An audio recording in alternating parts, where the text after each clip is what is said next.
Dogs are amazing. Dogs have superpowers. They can make everything amazing, even yucky stuff. Take goose poop. Yuck. But put a dog with goose poop, and that poop becomes amazing. All dog lovers agree on this. Know what else dog lovers agree on?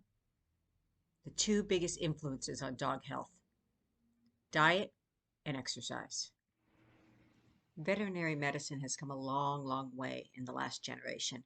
Integrative approaches, stem cell and immunotherapies, advanced diagnostics, and telemedicine. You can now do an ultrasound on a dog in his living room. That's amazing. Do you think dogs live longer today than they did a decade ago? I want to show you something. UK Kennel Club conducts a study every 10 years of thousands of dogs.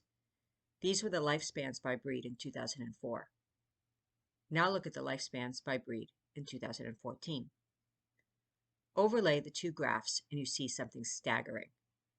Despite medical advances, despite what we believe we know about healthy living, despite the monumental trend of humanizing our pets, dogs are living shorter lives.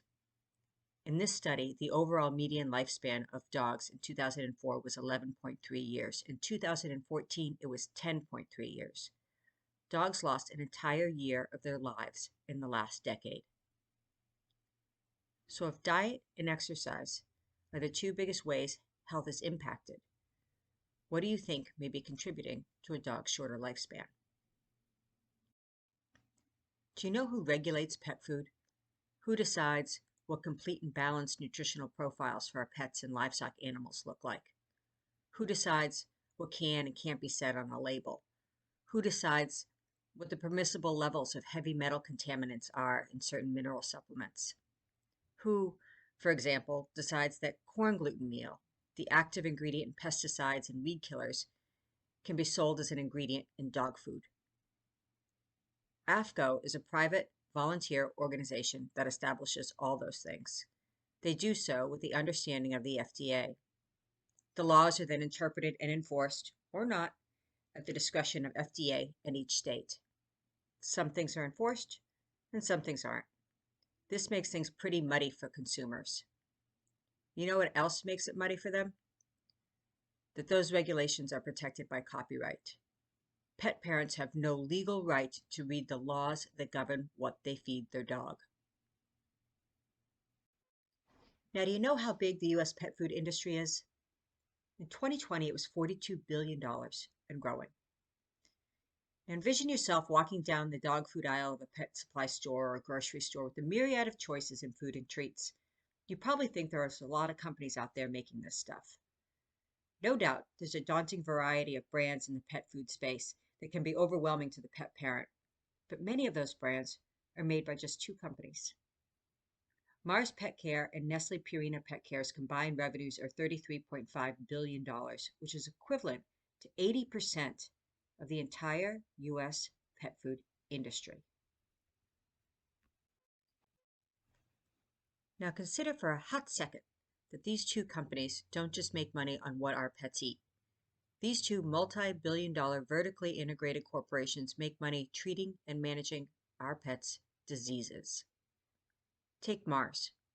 They feed their multi-billion-dollar network of hospitals with patients with GI upset, allergies, ear infections, obesity, diabetes, liver disease, a broad spectrum of inflammatory conditions, including cancer, all potentially food-related or exacerbated woes, to the tune of 25 million veterinary office visits annually. Pet parents also may have a bone to pick with the connection between trade associations and the regulators. Trade associations like Pet Food Institute and American Feed Industry Association, AFIA for short, have members who are employees of big pet food corporations. AFCO allows these people with their special interests to participate in the regulatory process as AFCO advisory members.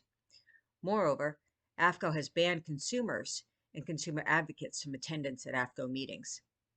Additionally, consumer advocates discovered that one law firm has represented both AFCO and AFIA, both the regulator and the regulated. With a machine like that, parents may begin to speculate how much sway big industry has over the regulatory process at AFCO, the narrative around healthy pet food choices, and what is allowed into their dog's diet that may be having this negative effect on lifespan.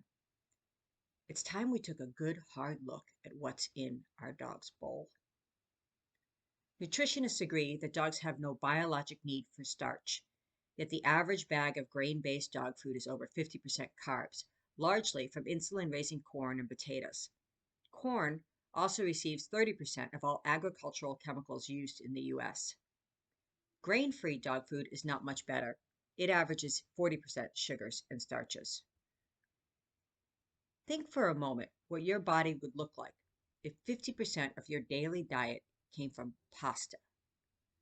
The relationship between carbs, blood sugar, and insulin is why excessive starch intake is a risk factor for obesity and diabetes. Ultra-processed carbs are also a risk factor for canine allergies. Let's talk about aflatoxins. Kibble is the hotbed of aflatoxins. Aflatoxins are a family of toxins produced by certain fungi that are found on agricultural crops like corn. Aflatoxins cause cancer. In 2021, kibble comprised 59% of all U.S. pet food sales and 99% of all recalls, from pathogenic bacteria to aflatoxins and other problems. But the biggest reason for all those recalls was aflatoxins. But here's the good news. Replacing as little as 10% of a dog's daily processed diet with fresh food creates positive change in a dog's body. Just 10%. So let's get to it. It's time to feel absolutely amazing about your dog's food.